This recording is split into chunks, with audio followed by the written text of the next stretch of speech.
baseball coach Luke Johnson after the Vikings split doubleheader against Millikin University. Vikings win the first game 6-4, but then they lose the nightcap 7-3. Coach, let's focus a little bit more so on the first game.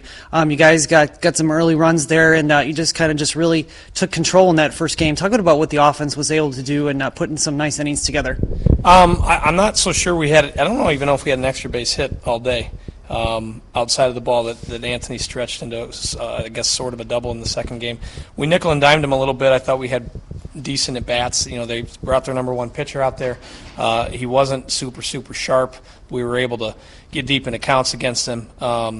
And I thought we had a decent approach early on, and we got some runs on the board early. They also victimized themselves a few times, and when you capitalize on that, usually good things happen. We weren't atrocious defensively in the first game either, which helps. So I was obviously a positive, and Jason, put another good one out there again today, and the runs they got late were, he was trying to do the things that you do when you have a lead, and he was trying to stay in the strike zone and trying not to kill himself, and he didn't, so that was good.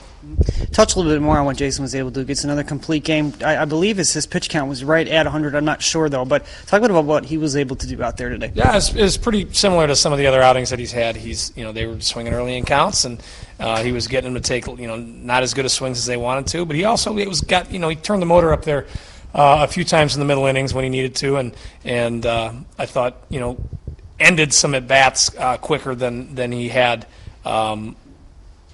in maybe even in games prior, where he was able to punch a few guys out when he needed to, and he has the stuff to be able to do that. So that was obviously good to see, and it was good to see him do it. He deserves it. He's earned it. Second game, unfortunately not the way you guys wanted it to go.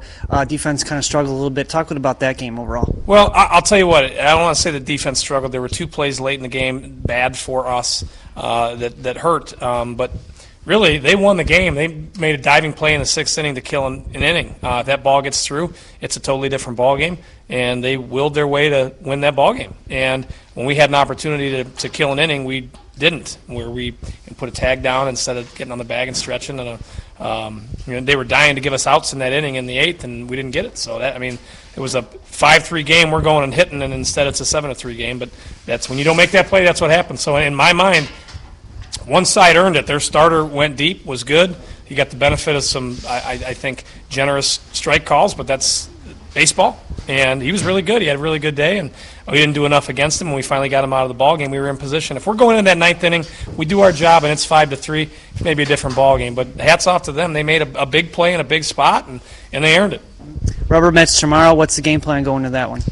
Get a good night's rest. Have our starting pitcher come out and be crisp early on. Try to play lockdown defense.